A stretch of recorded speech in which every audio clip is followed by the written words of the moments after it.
Hello, my name is Mr. Gorionis, and today I'm going to show you how to use the power miter saw in a safe manner. Before I get started with my safety instruction, I'm going to give you a brief overview of how the machine works. There's a black trigger here. When you squeeze the black trigger, the blade will start spinning at full speed. One thing to note that's common for miter saws is that there's a lot of torque to the motor. So when you squeeze the trigger, it might jump backwards a little bit, but once again, this is normal because of the torque to the motor. The way the machine works, you're going to have a material here against the fence. You're going to squeeze the trigger, full speed, and then lower it into the material. You'll notice that the guard flexes when you take the arm down and take the blade down.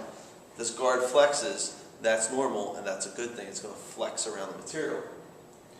But you're going to cut through your material full speed, and then you're going to let go of the trigger, but keep the blade down. After the blade comes to a complete stop, then you'll raise the blade. The first rule that I have for you with this machine is to operate only with the instructor's permission and after you have received instruction. After you watch the safety video, you should know how to safely operate this machine.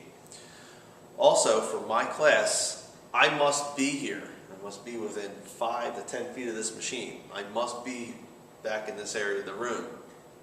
And I must be supervising you when you're using this machine. So you cannot run this machine if I'm not within 5 to 10 feet of it and I know that you're operating it.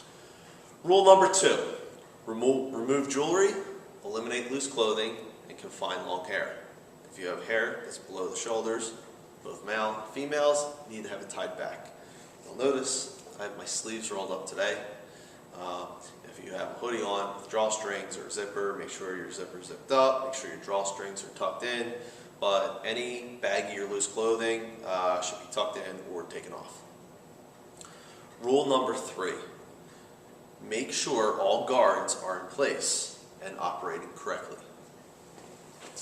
The guard on this machine is located right here, and it should spring back on you automatically. If it doesn't spring back automatically, there's a problem. Get the instructor.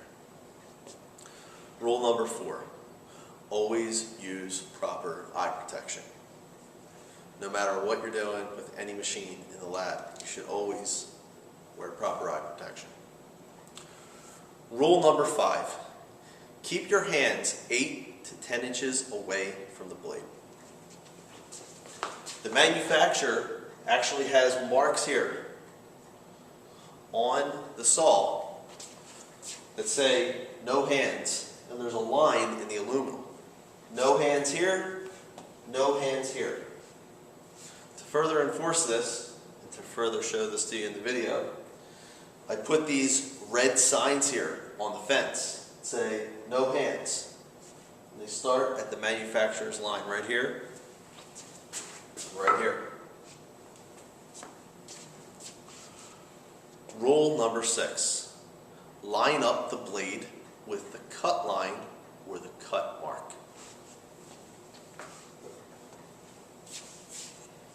You have to have a cut line or a cut mark put on your material before you can use this machine.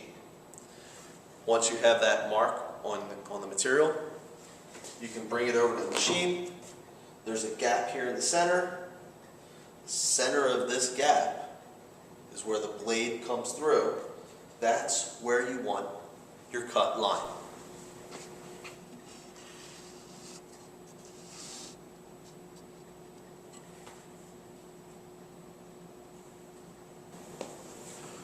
Rule number 7, always hold the work firmly against the fence. This is the fence right here. You can have your hands here.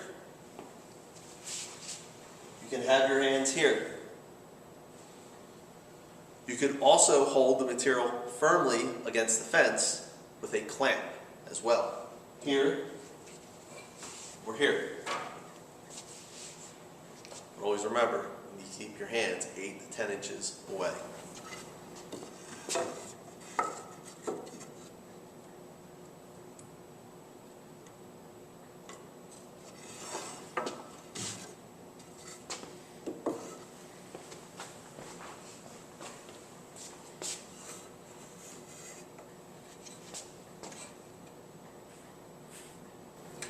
Rule number 8, allow the motor to reach full speed before starting your cut.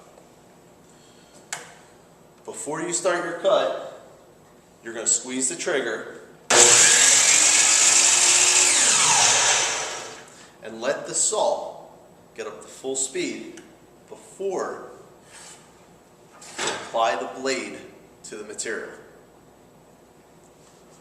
And the last rule that I have for you, rule number 9, is after you cut the material, keep the blade down. Then release the trigger, but keep the blade down until the blade stops spinning. Once that blade has stopped 100%, then you can lift the blade up in the air. But until that point, you need to keep the blade down.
Thank you for watching this safety video.